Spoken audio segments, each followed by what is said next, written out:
O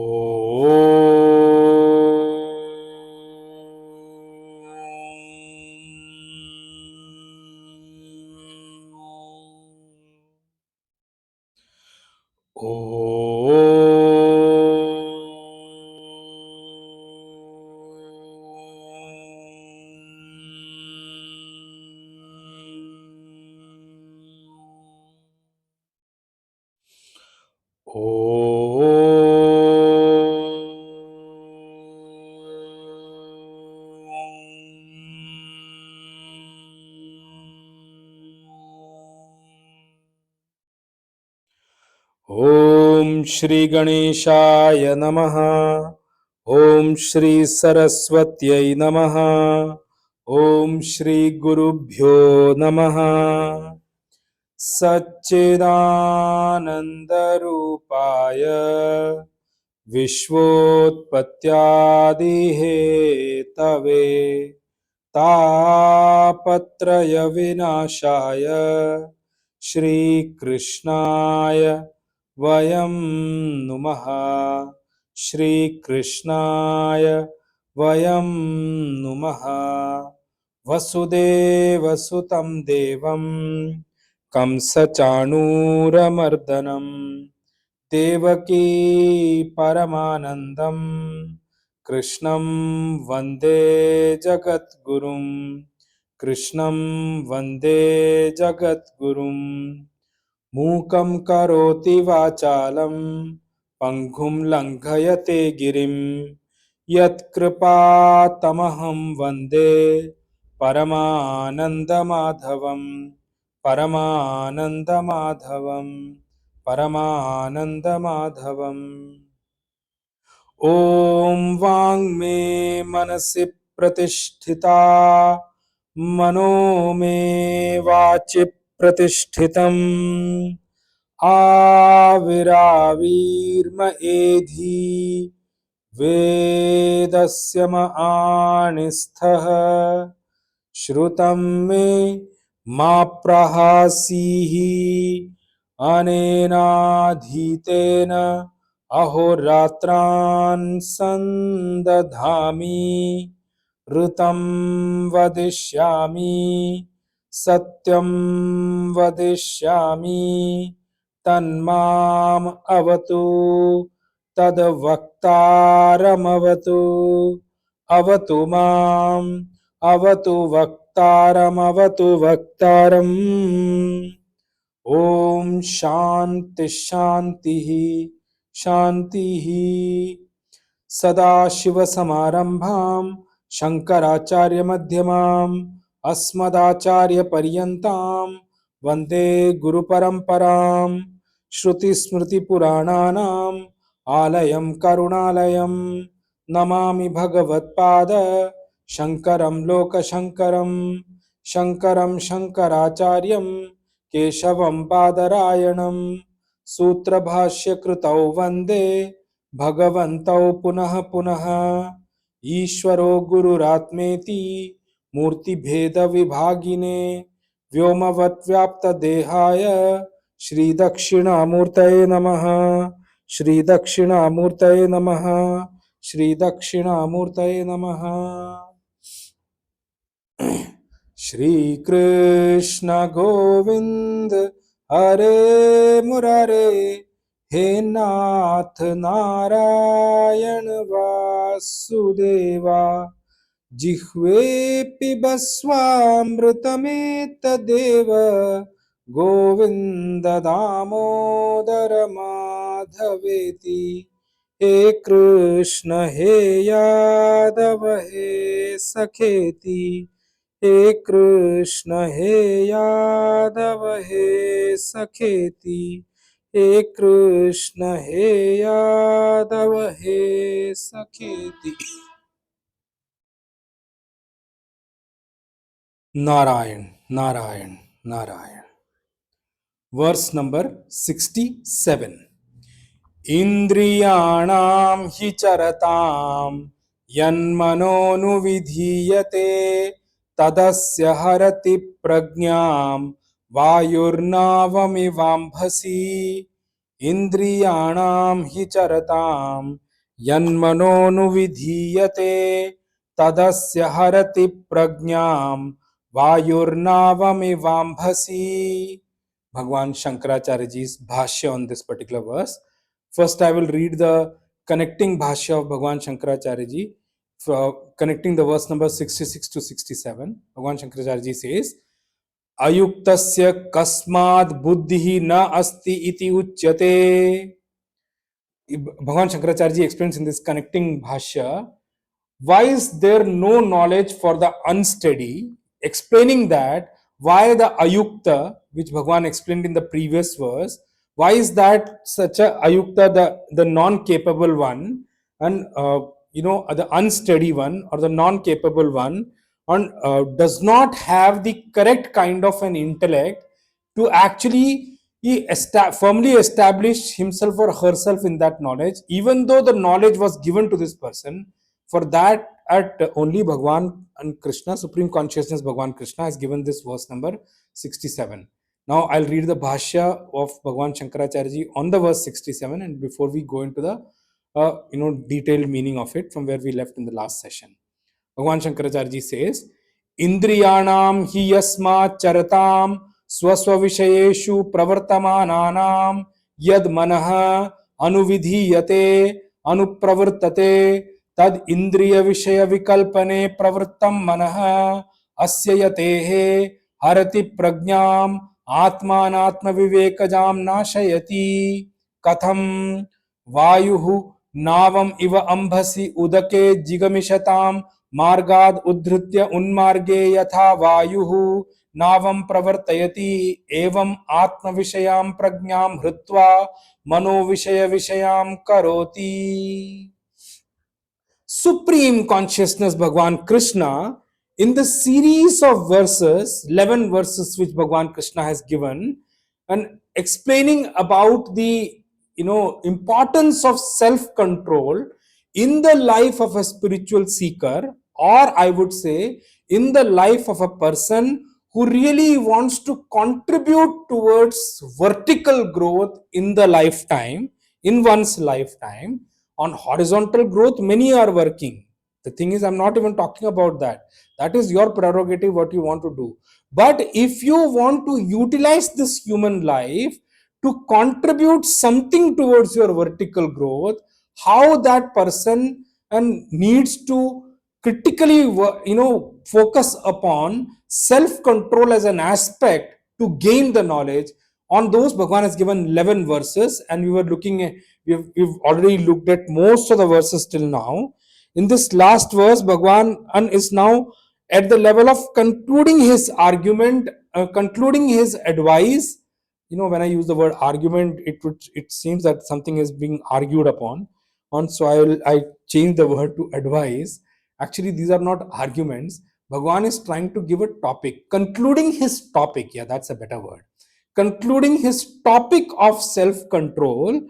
Now Bhagwan comes in terms of conclusion there, and Bhagwan is trying to give a simile of what happens and to the man who is not or put his focus correctly upon self-control. What exactly happens inside that person? Why this person is ayukta? Why is not able to devote his life towards the self knowledge or supreme consciousness?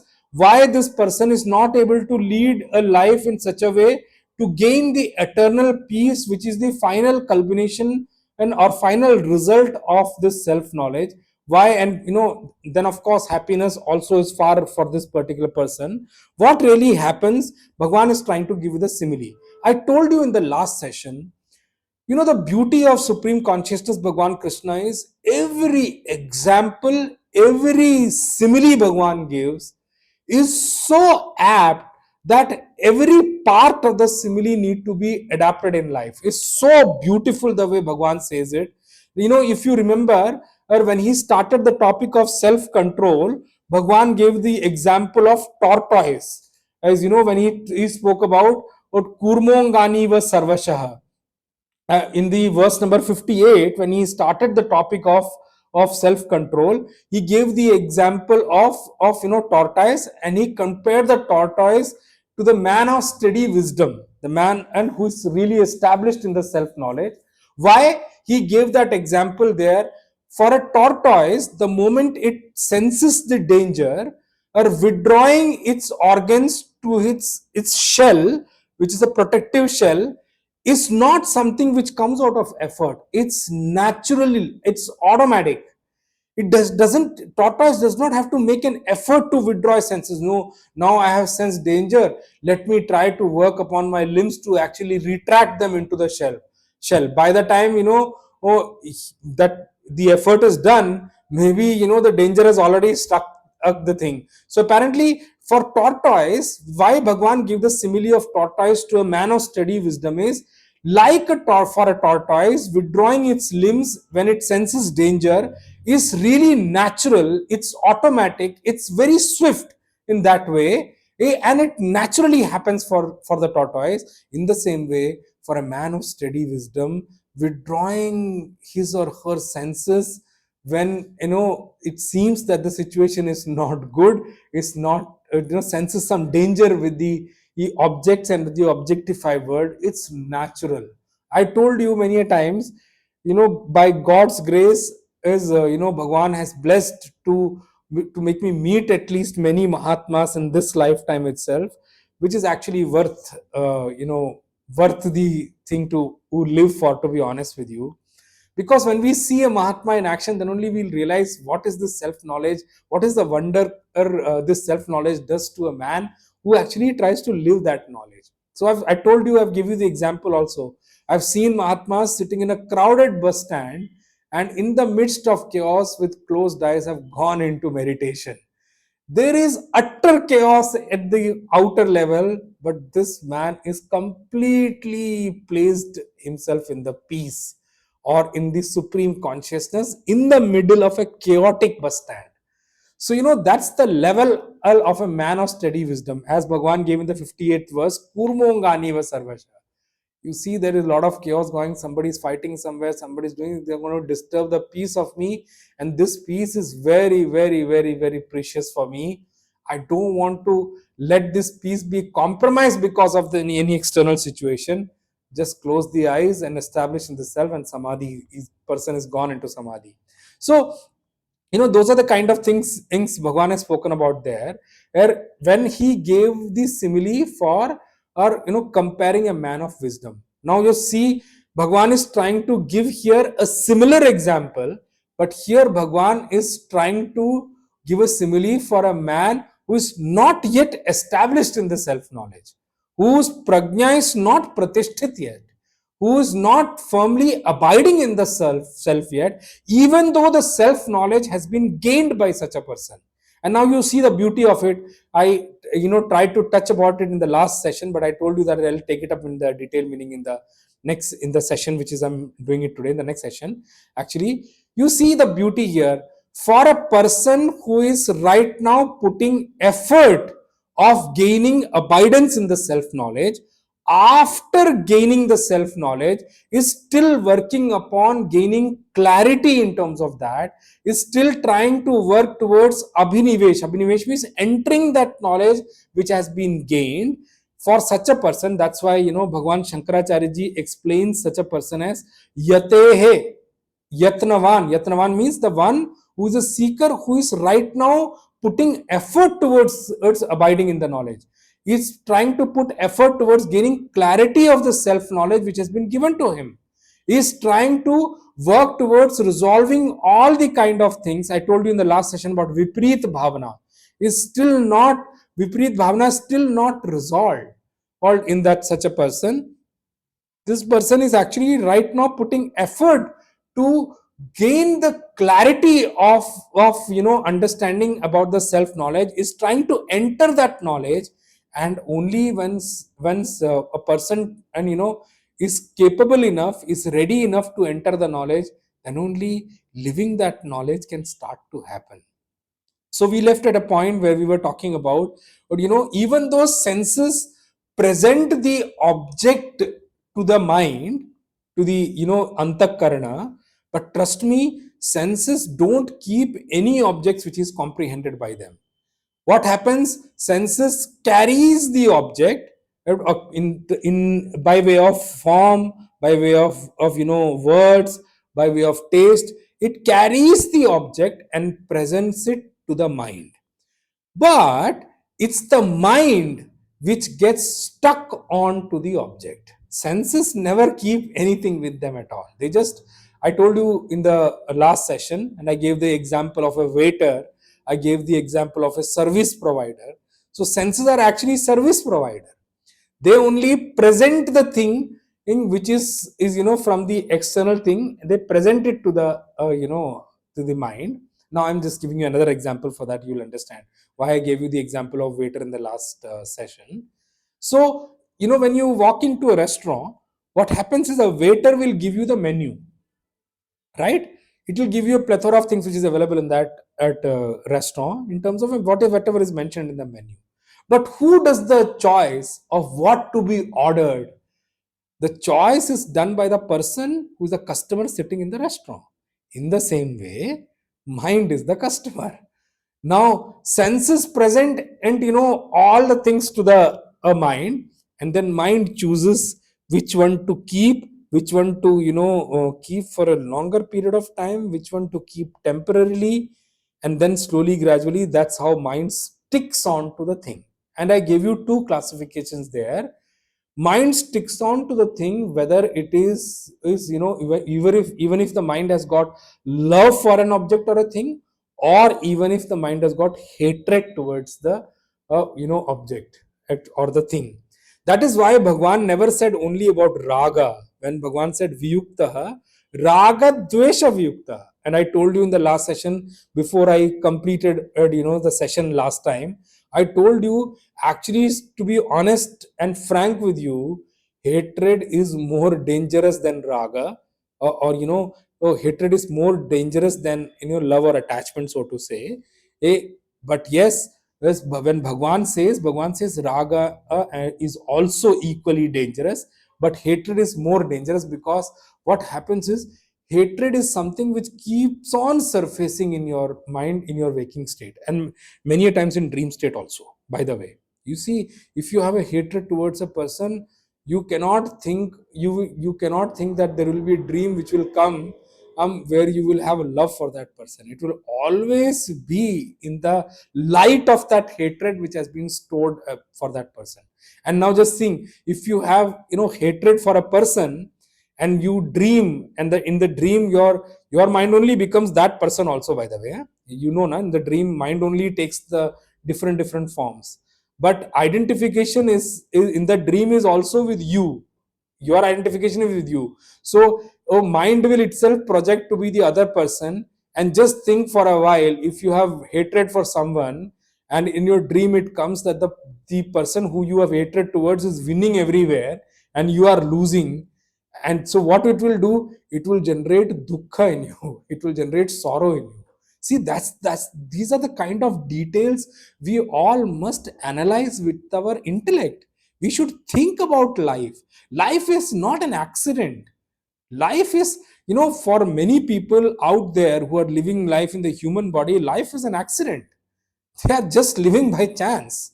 But trust me, there are rare few who use their intellect correctly and try to carve out a life with their understanding. They live life with an understanding. Just think for a while, if you live a life with your understanding, is that life better than or a life which you live by accident or by chance is better?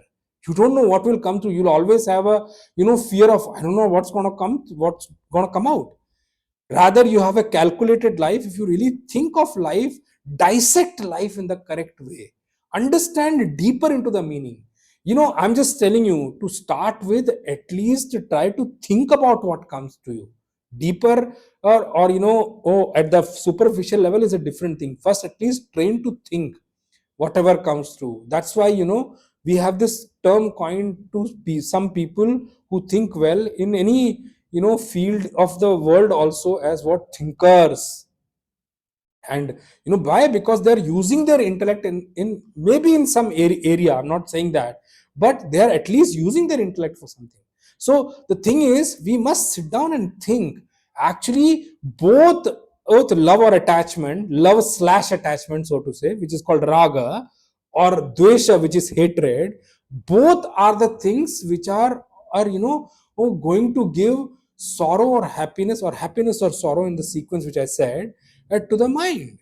So what happens when a seeker has started to put effort towards walking the path of vertical growth, walking the path of spirituality?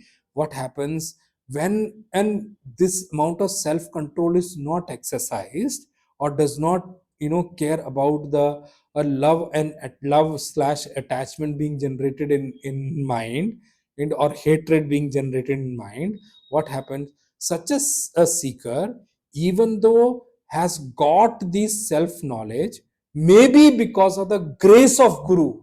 Many a times guru only gives us blessing. We don't even deserve many things in life, to be very honest and frank. I'm telling you very honestly, I'm ever indebted in life, not only in this life, any life to come, to my guruji, for the knowledge he has given. And whatever knowledge has been in able to be shared with you all is just a small portion of that knowledge which has been given by him.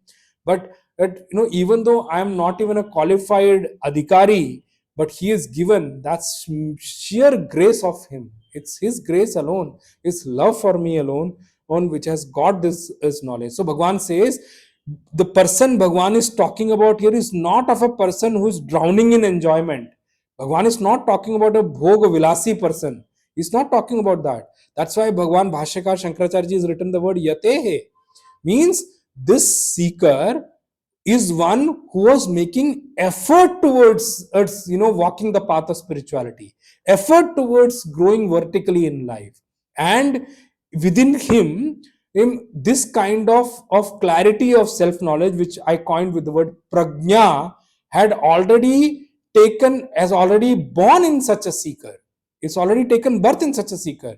And how was this prajna, or this clarity of knowledge, has taken birth or gained by this person?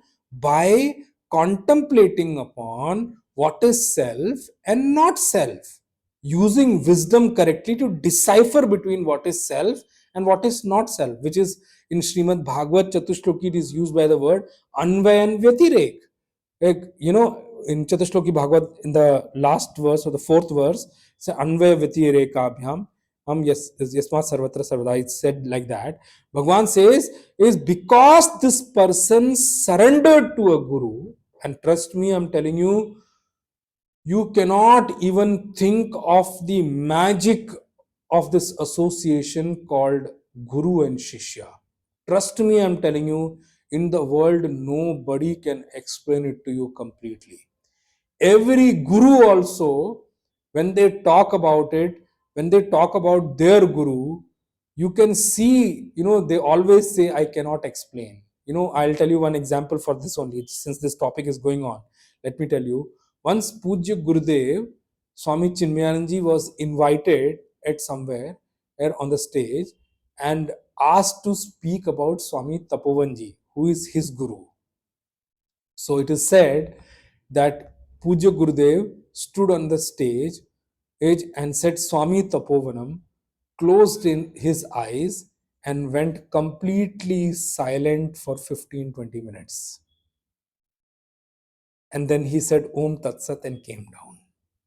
Trust me, I'm telling you, if somebody is a devoted disciple, that disciple will never be able to explain the kind of love and grace of Guru which he or she has got for self knowledge. It is an inexplainable relationship. So I'm telling you the kind of wonder which is there of a Guru Shishya Bhava. And that is the reason in the last couple of sessions I spoke about it, and I said, I won't tie it to the teacher student relationship, so to say, in the schools and colleges which we have, because a Guru Shishya or a Guru disciple relationship is far more or deeper than the relationship of a teacher and a student. When I say relationship, don't take it in a different way. When I'm talking about the kind of the kind of what do you call that, compassion which flows from a guru to a disciple, it's unbelievable. Every disciple, I would not use the word every disciple, at least some disciples think it differently, but I'm saying most of the disciples will always say this to you, if they have correct devotion towards their guru, that I was completely, incapable, completely useless kind of a person, but it is his sheer compassion because of which I am where I am. This is how a shishya will always talk about his or her guru. Actually, that is why this relationship is very different than a teacher student and or teacher student relationship of schools and colleges. So guru is a different ball game altogether. It's a different level altogether. And in Srimad Bhagavad it is said, actually, gurus are nitya avatar of Bhagwan only. They are the very, what do you call that, day to day incarnation of God only, so to say. That is, and any disciple who has got correct amount of devotion will feel that, can vouch for it actually.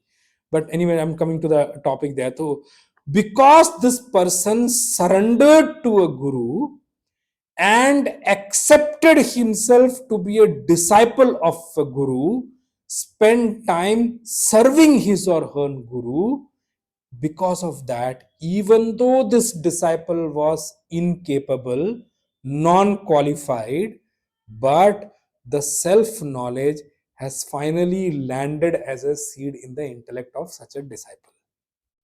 Okay, the seeds have been sown already. It is waiting for the right temperature, right moisture to sprout out into a plant. So seed has already been sown. That work is already done. And trust me, it's not because the disciples' intellect was prepared enough, of land was prepared enough, is done enough work to for the seed to be sown correctly. It is by sheer and mere grace of Guru and God that the seed has finally been sown in the intellect of such a person. And this person has got, something has been born in his intellect called wisdom or prajna. And this wisdom I'm talking about is about the self knowledge or spiritual knowledge. So, wisdom has already been created in such a person. But the only problem is that this person is not able to hold that knowledge yet, because I told you is incapable, non qualified yet. The capability or qualification is not there yet. So even though the knowledge is there, but is not able to hold it, means is the right amount of moisture or temperature has not come for it to sprout, the seed to sprout out as a sapling or something. It's not yet come out like that. So that's why, because us Bhagwan is trying to bring this topic, that is why it is more important to have firmness of this knowledge than actually only having the knowledge.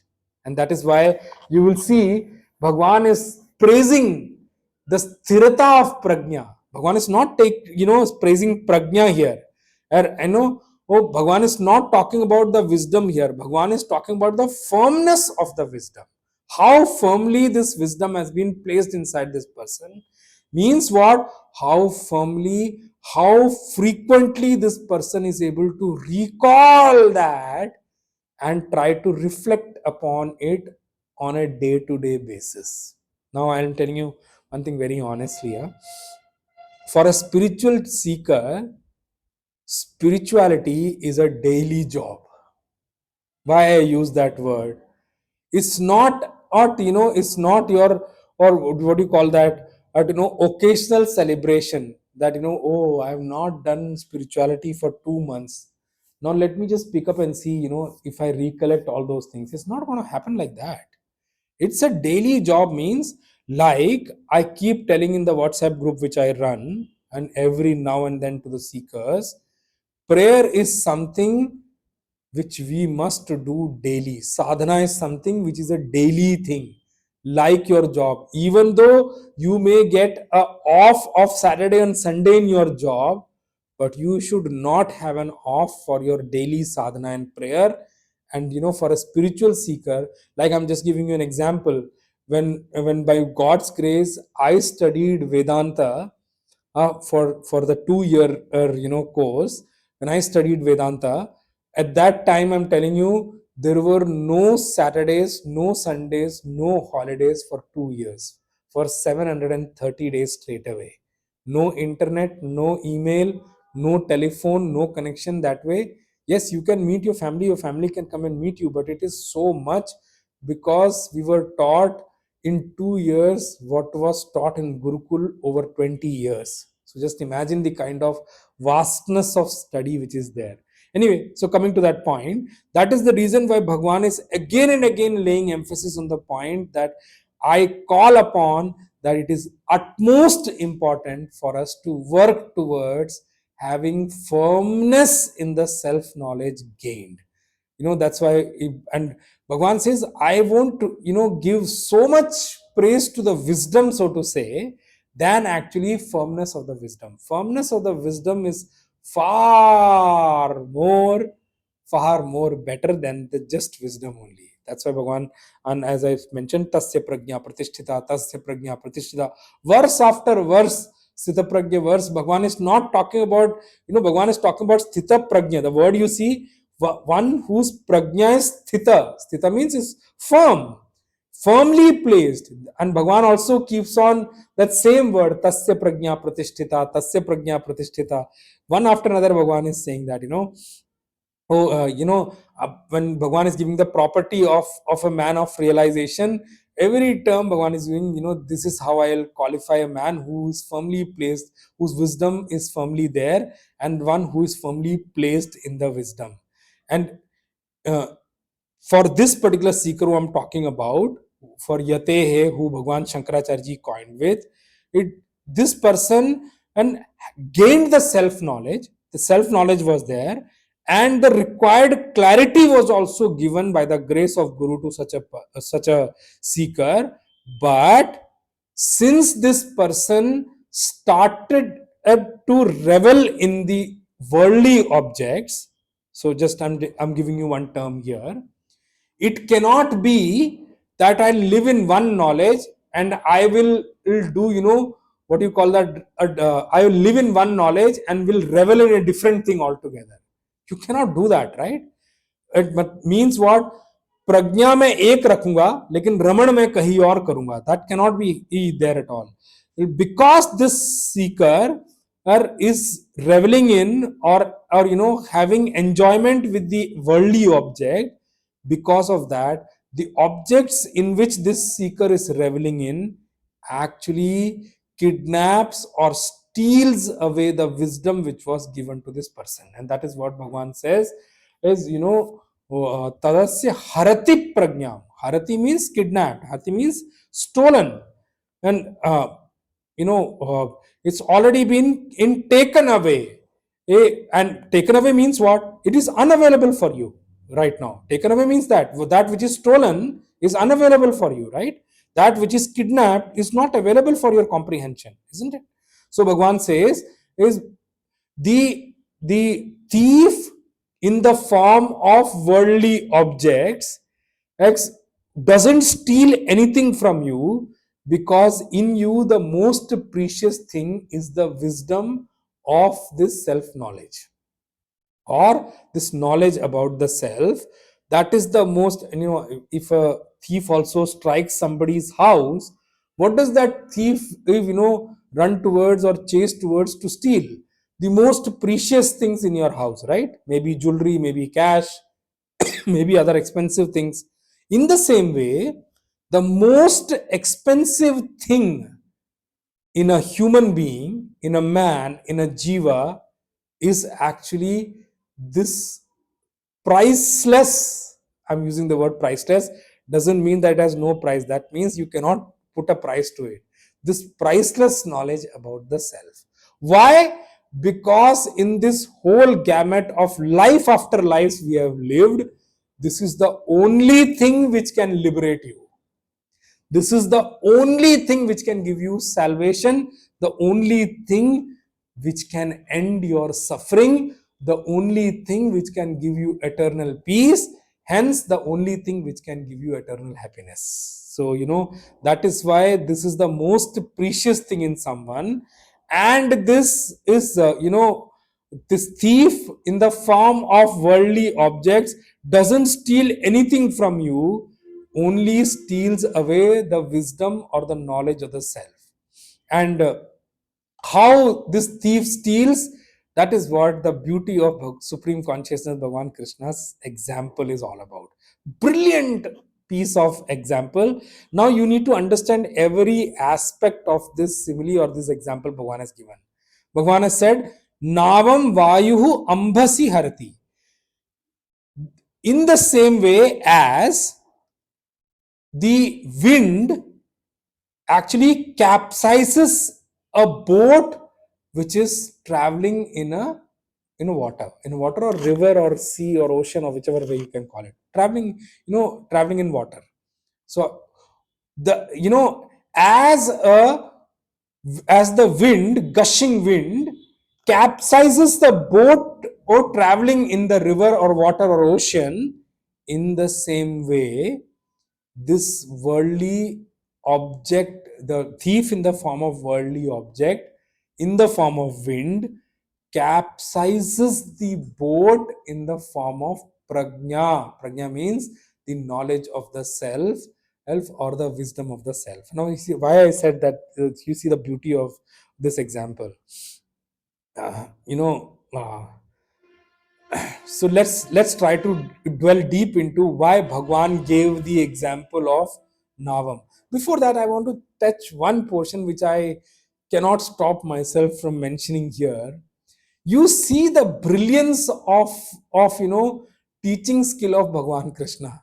You see the brilliance of God as a supreme teacher in the middle of war field, in the middle of both the armies, when the conch has been blown already, means the start of the war has already been declared.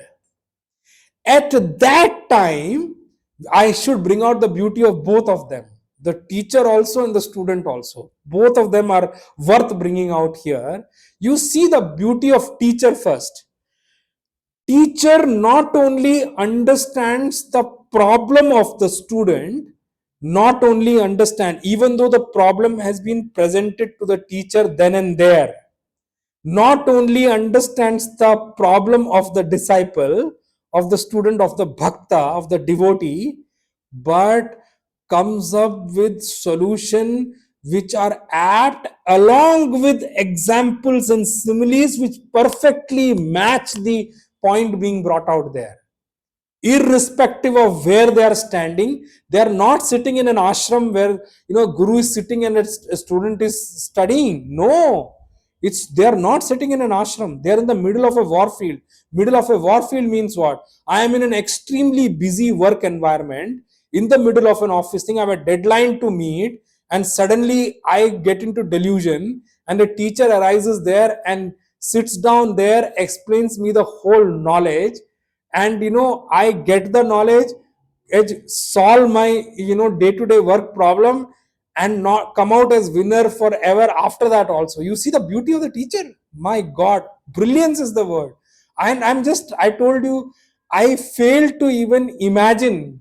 I don't think I can put correct imagination to it also, how beautiful it must be that a chariot is standing with that ever shining God, supreme consciousness Bhagwan Krishna, sitting as a driver of that thing.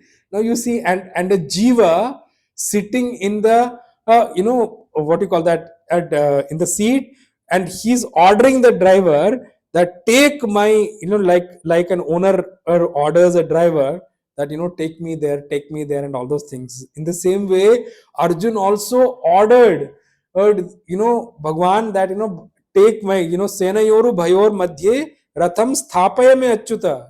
He's not requesting Bhagwan, he is ordering Bhagwan as if he's the owner and Bhagwan is the driver. And see the beauty of Bhagwan Krishna there.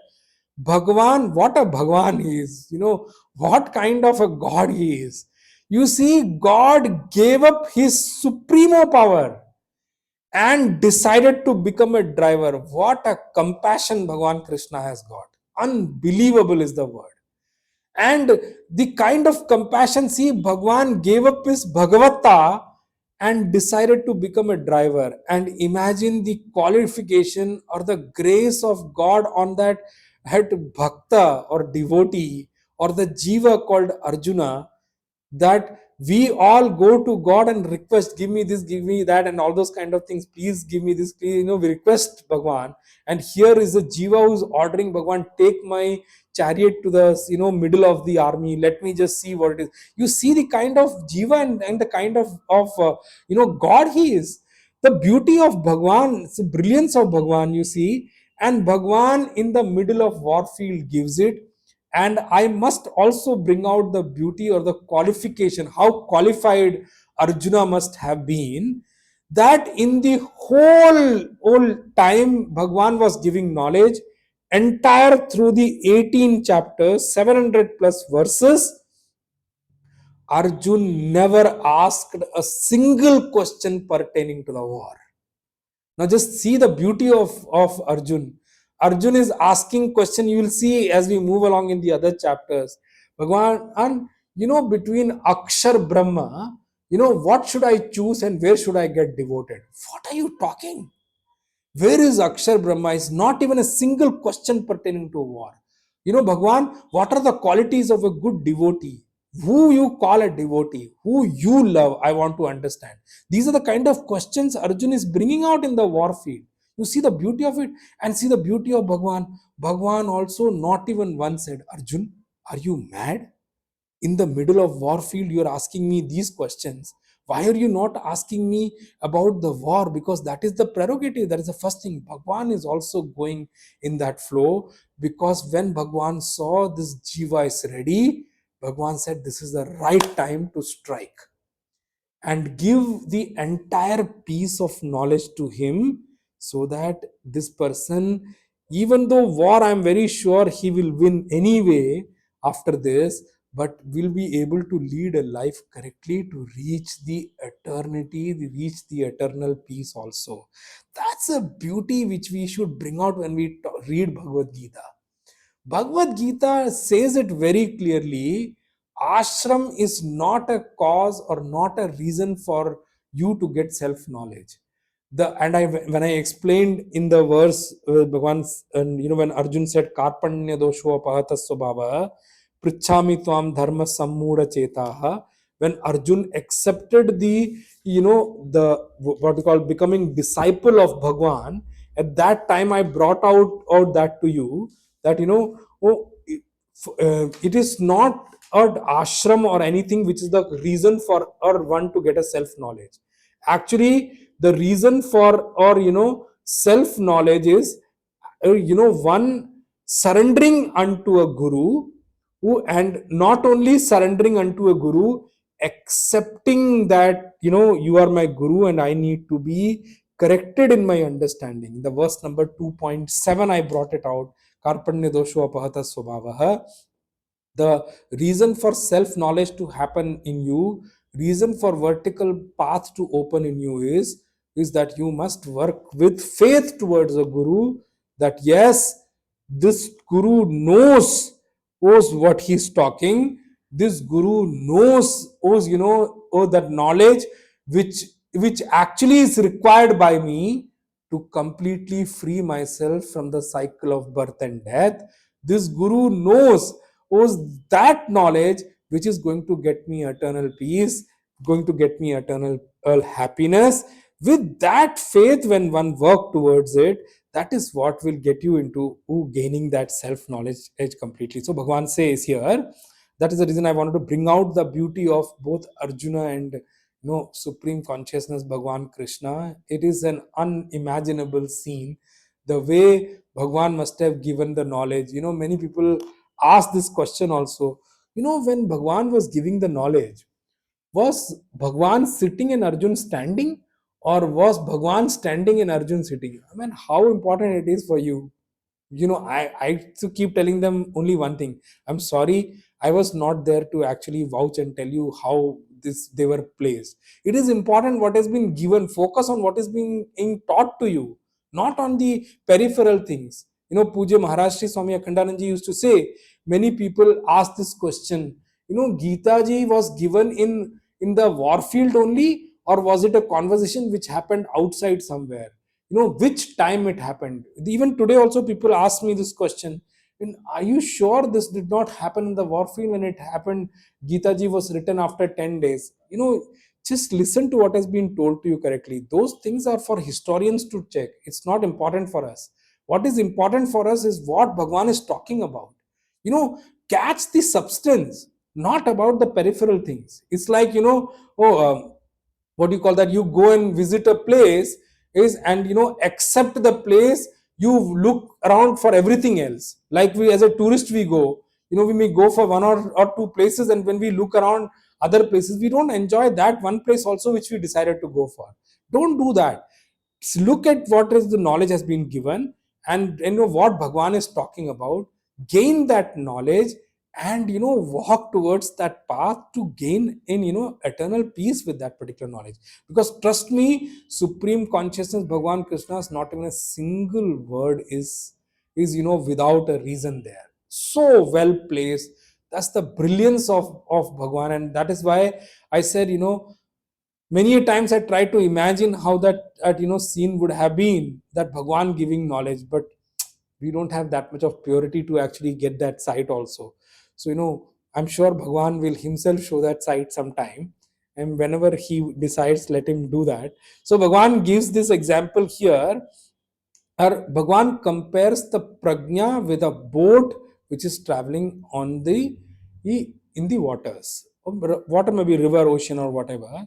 Now, if the boat remains stable in the water, I'm just giving you the example for you to understand.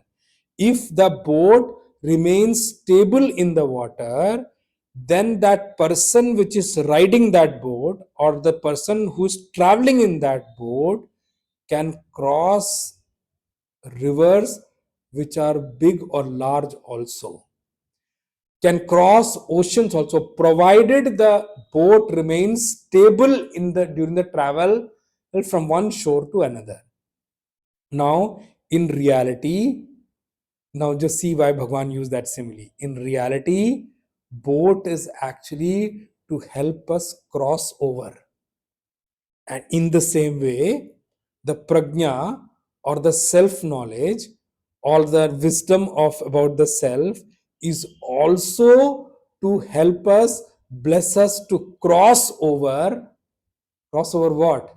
The ocean of samsara, ocean of the world. Ocean of the world doesn't mean that, traveling from India to US or India to Australia. That's not what I mean. Ocean of world means there is an ocean, and which we have to cross from where we are today to the other side, which is called, excuse me, liberation, which is called salvation, which is called freedom from birth and death. On the other shore, there is freedom. Now, I do not know, at this point in time, let me just refrain from bringing it up also. Let me just not do it, because I don't want to take it too much that way also. So the water in which a boat capsizes, actually that boat is meant to help us cross that water only. If, for example, a boat capsizes in a river, a boat capsizes in a river where actually the same river where which it was supposed to help us cross over. And till the time a man is sitting comfortably in that boat, traveling comfortably in that boat, or till that time, the boat also provides protection to the man from drowning, irrespective of how much amount of water is there in the river or ocean. Still, if the man and is stably or firmly sitting and comfortably seated in the boat, or this man can definitely cross over that source of water, irrespective of the amount of water in that. But the problem happens only when the boat capsizes or when the boat turns over. The boat turns over, in which, when the boat in which the person is sitting capsizes or turns over. you know uh, there is a, it is very beautiful that Bhagwan Krishna has compared prajna or the self knowledge with the boat, because a seeker seated in the boat of self knowledge crosses over the ocean of ignorance, avidya. Bhagavan Krishna himself says in 4th chapter, 36th verse, Sarvam Jnanaplavenaiva Vrajinam Santarishyasi. And Bhagavan is going to say himself, going forward in the 4th chapter, a man placed well in the boat of knowledge crosses over all kinds of sorrows. That is why this knowledge of self or the wisdom of self is actually very well compared to a boat, is absolutely like a boat. If someone really has got this self knowledge and has, placed himself on that boat of self knowledge, then remember that self knowledge will surely help that person cross over. That's for sure. But why that boat example I told you? You see the other aspect of this boat example. But who has got the responsibility to stabilize the boat or to make sure that the boat is stably placed to cross over the river? Who is going to take care of the boat? Who is going to control the boat? Boat will surely help you cross over, but the responsibility of ensuring that the boat is safe and stable lies on the person who is traveling or sitting in that boat. Got it? That's why, that is correct, that, this person is sitting in that boat and this boat is only going to take this person to the other shore. But still, the responsibility of the duty of controlling and protecting and stabilizing the boat for a comfortable journey lies on this person. We also want to cross over the ocean of this world or samsara, uh, by using the boat of prajna only, by the boat of self knowledge only. But if we do not exercise or we do not control or protect the boat well, we don't manage the boat well, then what happens? The wind in the form of worldly objects, the worldly objects in the form of wind will do what? Will capsize the boat or make sure the boat loses its stability and capsizes or turns up in the river and drowns. Got it? This is what Bhagavan is trying to bring out here. That's why it is very, very important. And what happens in this such cases, if a seeker does not exercise control well, then the wisdom which he gained or the knowledge of self which he gained by the grace of God and Guru, who, so we call it what? 3G, grace of God and Guru. So anyway, so that grace, with the grace of God and Guru, the self knowledge which was gained by this person, and what happens? This boat of self knowledge capsizes in the, what do you call that? At in the water of, or in the ocean of worldly objects and things, and this is completely gone from you. It is completely gone over. It remains, means what? Capsize means what? It remains unavailable for you. And that is why Bhagavan has said, no, that it capsizes means what? once the boat capsizes, if the person doesn't know swimming, he cannot go back to the shore also where he started from. He will drown, right? So if the person does not know swimming or does not have a lifeboat attached to him or her, then that person will end up drowning. But if the lifeboat is there, probably we can say sail. Can sail means what? Can, and to any direction, then it will become directionless. You cannot choose the direction you want to go, right?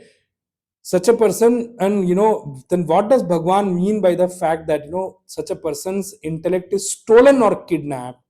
Bhagwan Bhashyakar writes here, this traveler wanted to, we actually boarded the boat to go across to the other side, but this wind, the wind in the form of worldly objects will actually take him to a different path altogether.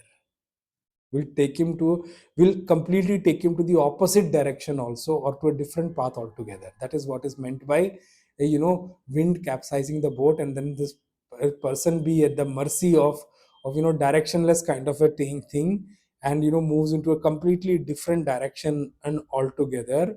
Or whatever was the correct path, uh, that path remains unavailable, and this person has started to go to the completely opposite path altogether.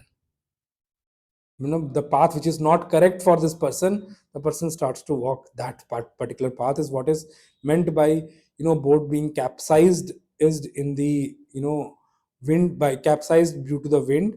And this person completely, he forgets the where he was supposed to go, and the mind starts to walk completely opposite path altogether. Rather than and turning towards the self, or rather than becoming atmonmukhi means, rather than having a life which is turned towards the self, this person starts to lead a life which is vishayonmukhi, which is turned towards the world. So we have to turn towards somewhere, right? Most of us are turned towards the world, and there are rare few who are turned towards the self. And where you are turned towards, you will walk towards that only. If you are turned towards the world, you will walk towards the world. If you are turned towards the self, you will walk towards the self. That is why, what is Bhagwan wanting to drive as a message for us from this particular verse, that we must understand the importance of self control in the life of a seeker, and we must exercise caution while dealing with sense and sense objects.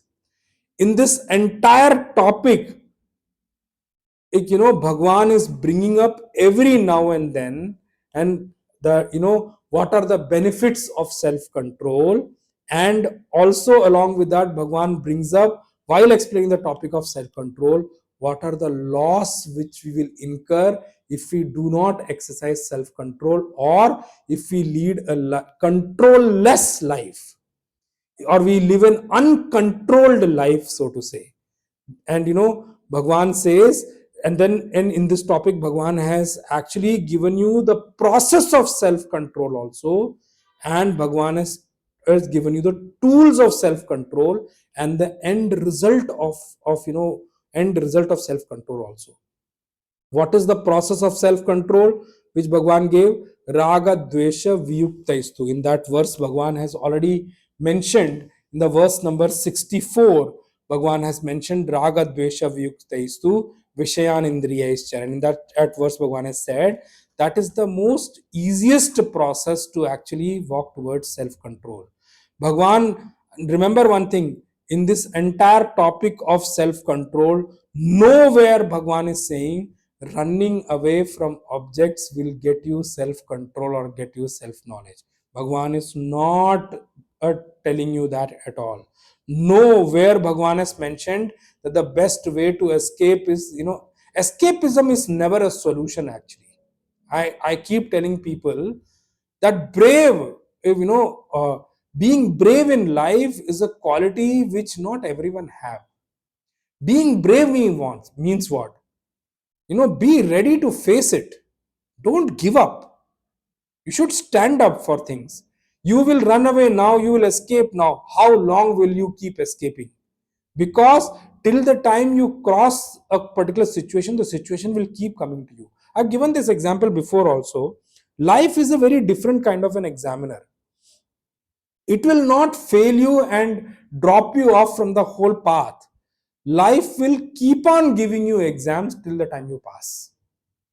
In schools and colleges, if we fail a couple of times, then we'll be removed from the school or college where we are studying. They don't want to continue with us. But life is not like that.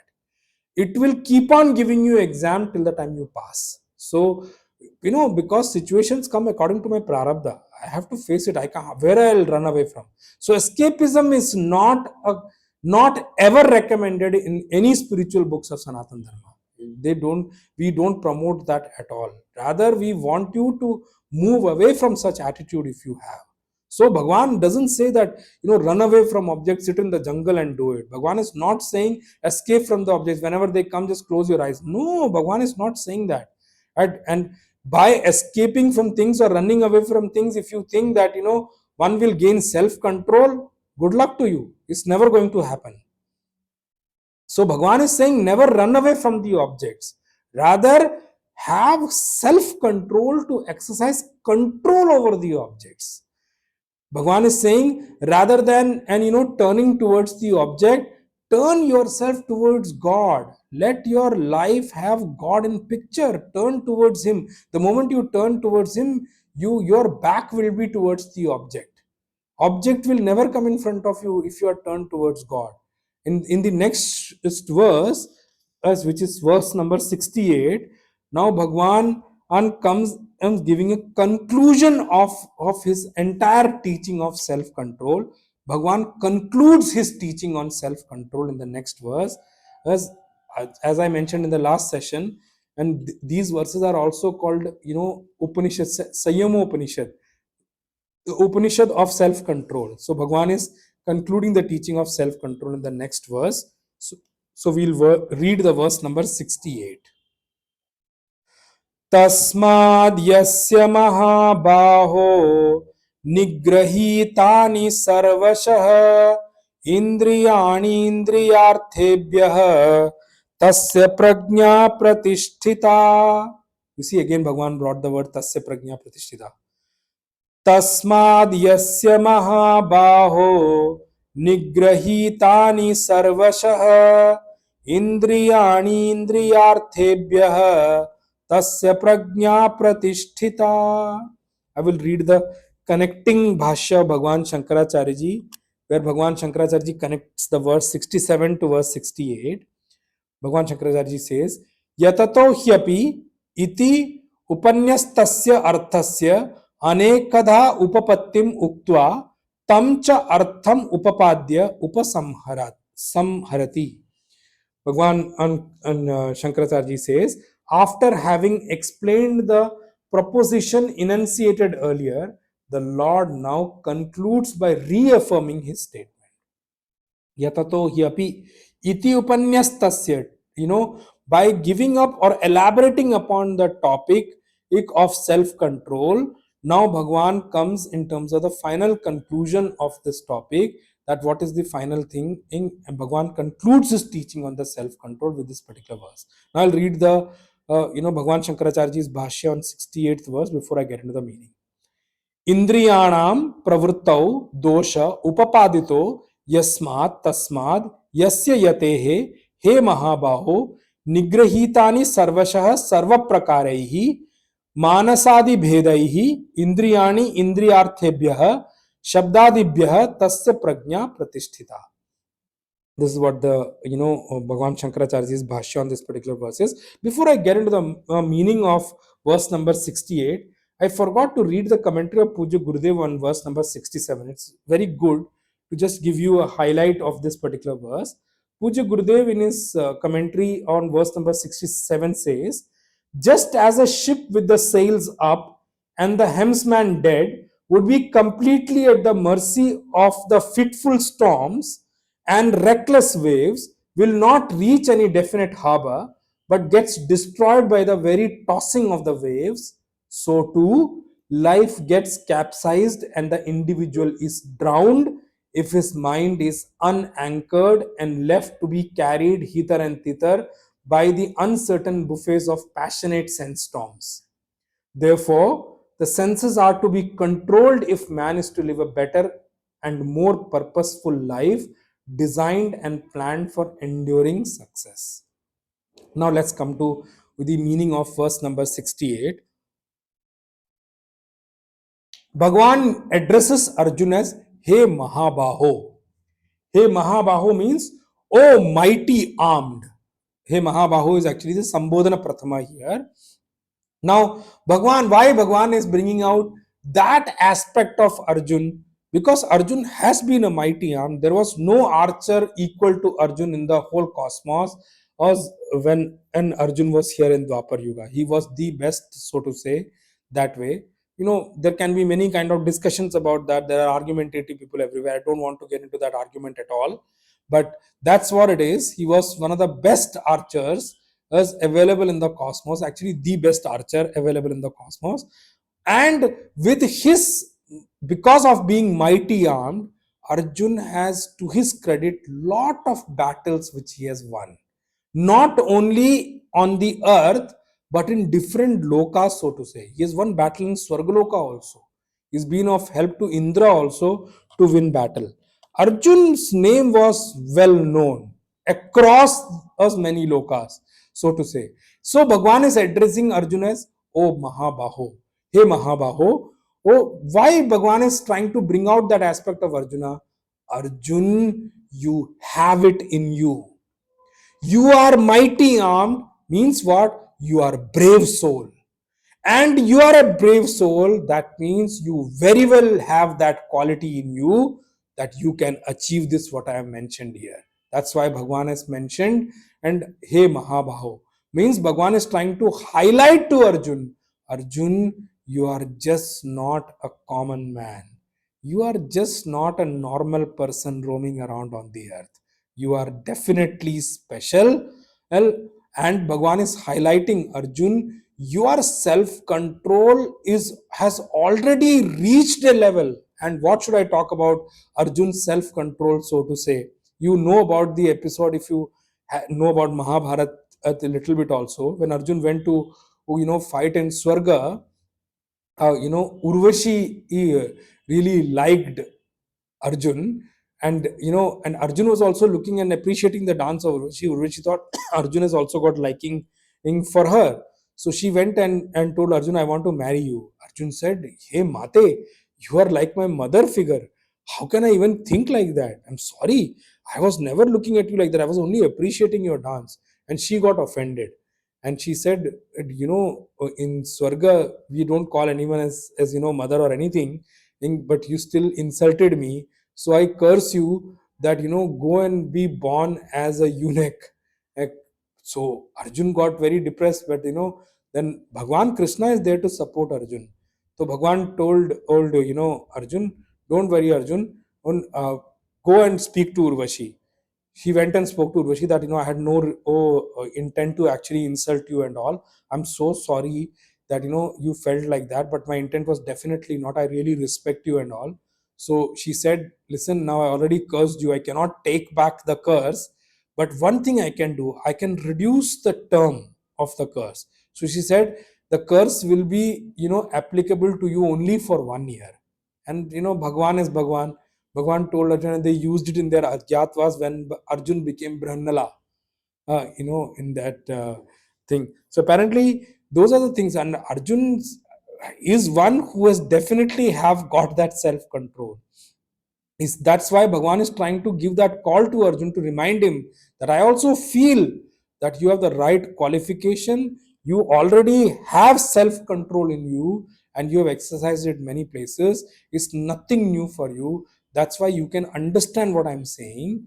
And why I'm telling you, because you can definitely do it. Arjun, you have the capability, you can do it. That's why I am giving you this advice, this teaching of self control. Hey Mahabaho, Bhagwan says, Tasmad yasya, Hey Mahabaho, oh Tasmad yasya sarvashah nigrihitani. Bhagwan says here, Hey Mahabaho, the one whose all senses are in his or her control means what? All his sensual actions. When I say sensual actions, don't take it in a derogatory way. All actions performed through one's senses are controlled by this person, are under his control, then for such a person, his knowledge of self gained by him will become firm very fast. It will become firm very soon. For a jnani, for a man of wisdom, remember one thing, as I told you in the example where Bhagwan started this teaching, verse number 58, Kurmonganiva. For a man of realization, for a man of steady wisdom, his actions through his senses are controlled automatically, are controlled naturally, without effort, so to say, naturally under his control, because this person's wisdom or self knowledge is completely firm, is completely firmly placed in that in that particular knowledge of the self. Means what Bhagwan is trying to advise when Bhagwan is saying nigrihitani sarvashah, Bhagwan is trying to tell us, Bhagwan is saying that what I mean to tell you is we must exercise caution and must introspect that none of our actions through any of our senses should be weak. Means what? We should not have to end up saying that, this place is still my weakness. We should never have to say such thing at all. We should never have to say such thing that this place, this area is still my weakness, as rather than saying that I should work upon that particular area and improve there. Bhagwan has used the word sarvashah, from every nook and corner, from everywhere. Bhagwan is we means what? Understand the depth of this word. Bhagwan is saying, don't be, in a complacent mode or comfortable mode that, so what? I have many weaknesses, but now I'm down to one or two. And that's okay, or to have one or two weaknesses. To what is that word which you call it? To err is human, to err is man, something like that the people say.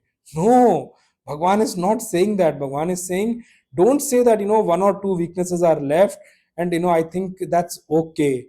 Don't be in that complacent mode at all. Don't be in that comfortable, don't be in that zone that I'm well placed now. I don't need to work upon anything. One or two weaknesses are fine. I think I can manage with them.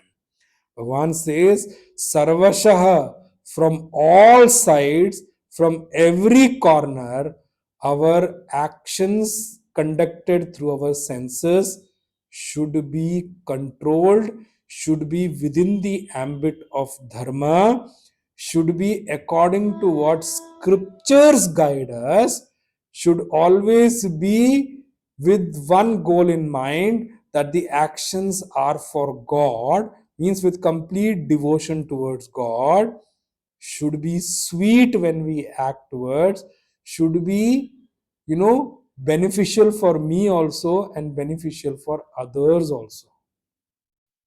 Indriyani indriyarthebhyah. The senses is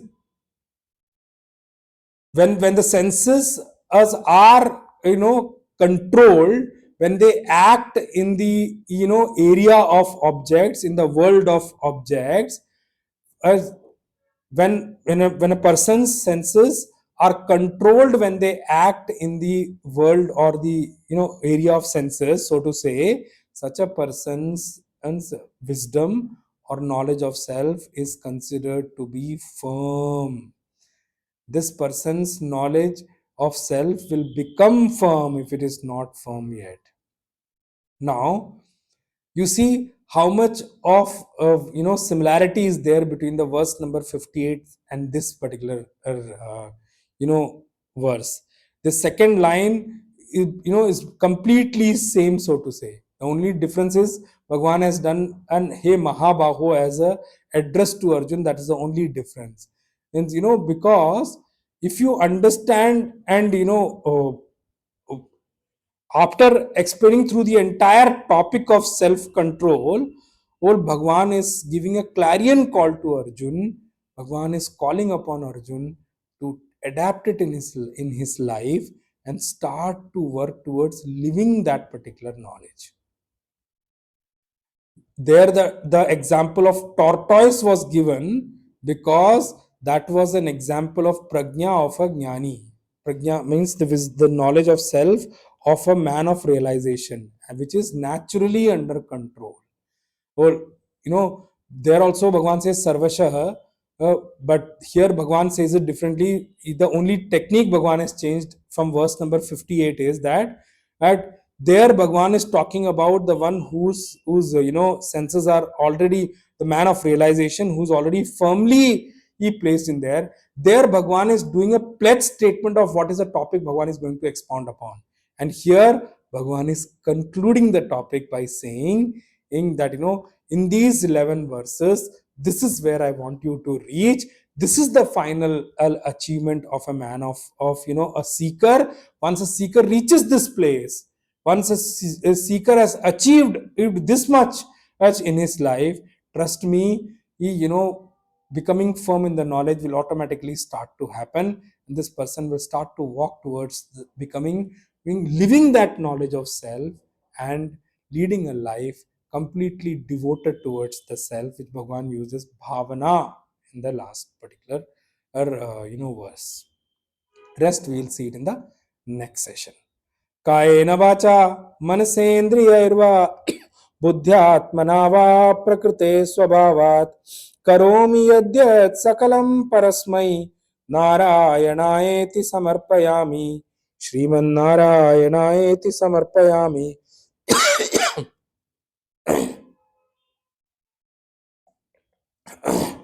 Om Purnamadah Purnamidam Purnat Purnamudachyate Purnasya Purnamadaya Purnameva Vashishyate. Om Shanti Shanti Shanti. Harihi Om Shri Gurubhyo Namaha. Harihi Om Om Tat Sat.